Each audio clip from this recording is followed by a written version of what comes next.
And I think the simplest way to boil this one down is free passes. There were so many offered up by this Pirate pitching staff today, and UCF just 3 walks allowed on the mound for them. It really comes down to that, doesn't it?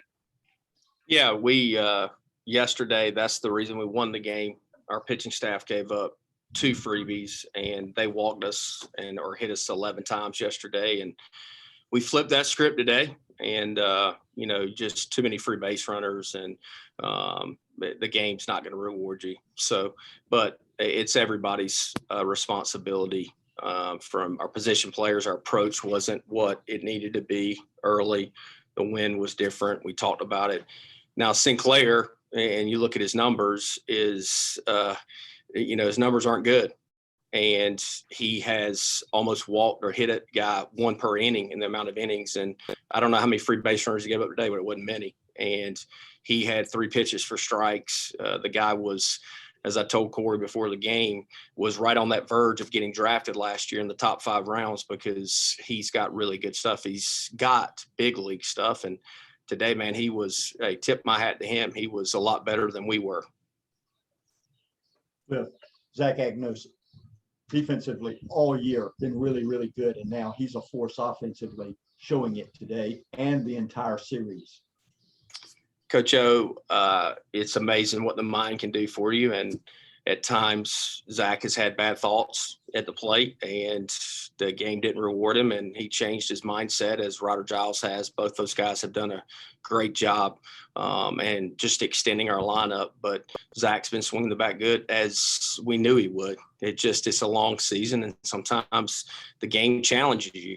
Coach O, you've been a coach for a long time, and the game will challenge you at different times, as is challenging Cooch Manor and Smith and others. But the thing I know is our guys work hard and they prepare themselves. And, we're ready to play today. It's not that we weren't ready to play today. It's not like Carolina or UNCW where I felt like we were ready to play today. We just not play good baseball, and there's a big difference. And I would ask fans if they wouldn't mind, like, if we're not playing hard, then boo, yell, say stuff like that. But nobody's trying to make an error. Nobody's trying to fall down coming around a base. Nobody's trying to walk guys. Our guys invest way too much to not care, and at times they care too much. And if you want to be mad at somebody, be mad at Coach Godwin. Don't be mad at our players. When you and I sat down prior to getting this series underway Friday, Coach, the word you used to describe UCF is this is a scary team. They had a lot coming in. They were starting to put it together. We saw that play out across this weekend. It's a team that's not the one that's sitting in the middle of the league right now. They have the ability and the talent to charge up this standings right now. They showed it here this weekend. This is a really dang good ball club that your team just played. I mean, yeah, you don't go into Oxford, Mississippi and win 2 out of 3 and should have won 3 games and not be good. I mean, I think that they're super talented, and Greg Loveday told me before the game, because we're just inconsistent. You don't know what team's going to show up each day, and he's tried a lot of different things, and whatever he tried today with Sinclair worked, so he can take that. It's amazing, the game of baseball, though, just real quick, Corey.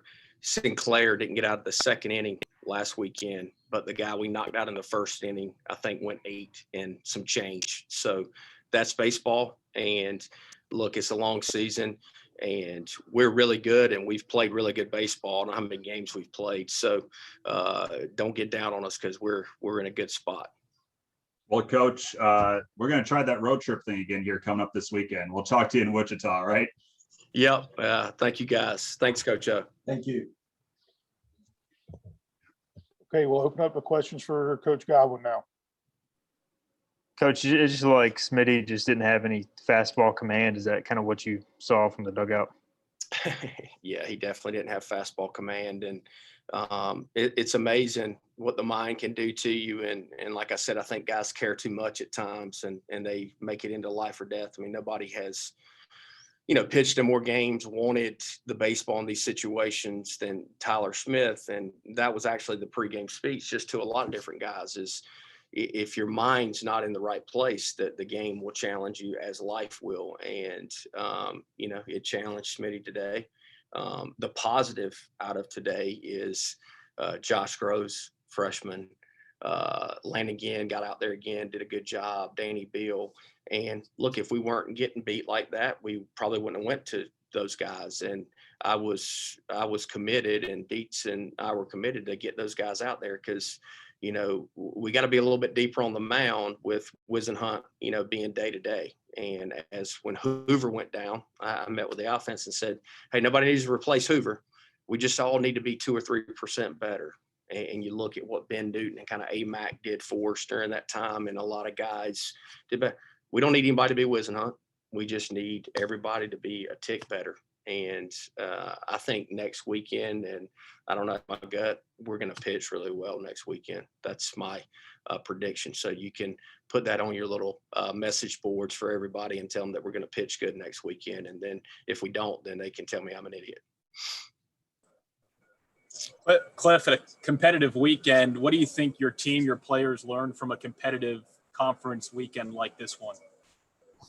Well, I think they should have learned, which I just told them, is that that's going to be every weekend that we play, is you're going to get everybody's best. Everybody's good. Everybody's older.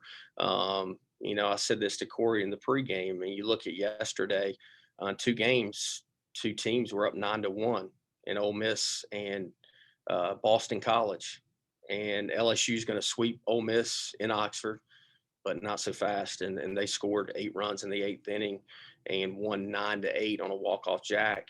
Last night, Notre Dame won 13-9. They were down 9-1 in the 8th inning. So it's just hard. It's hard to win college baseball games. I know the fans are probably tired of it, but I mean, just look across the country. It's not just me talking. It's everybody. It's very difficult. And the teams that have been consistent are the ones that have played well, and we've been consistent.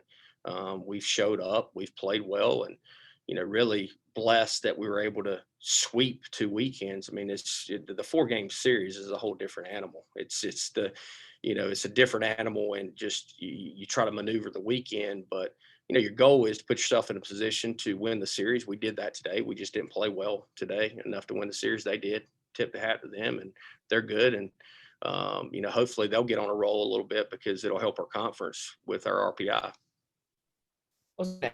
Whisenhunt, do you know how he responded or how he's feeling with getting some rest weekend?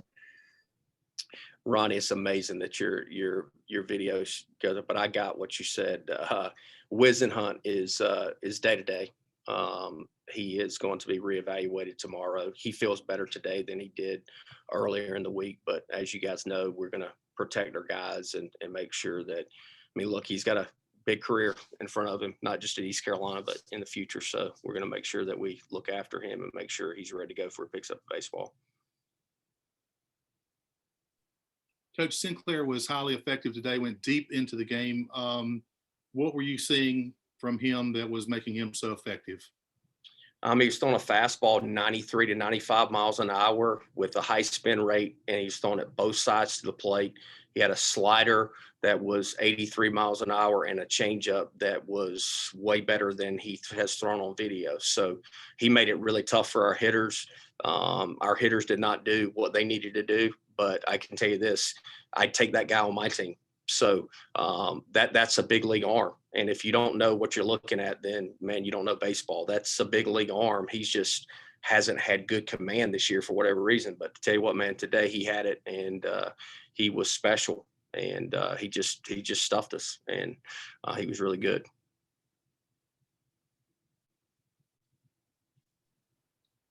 Okay, are there any other questions for Coach Godwin this afternoon? Okay, Coach, thank you for your time. We'll talk to you soon.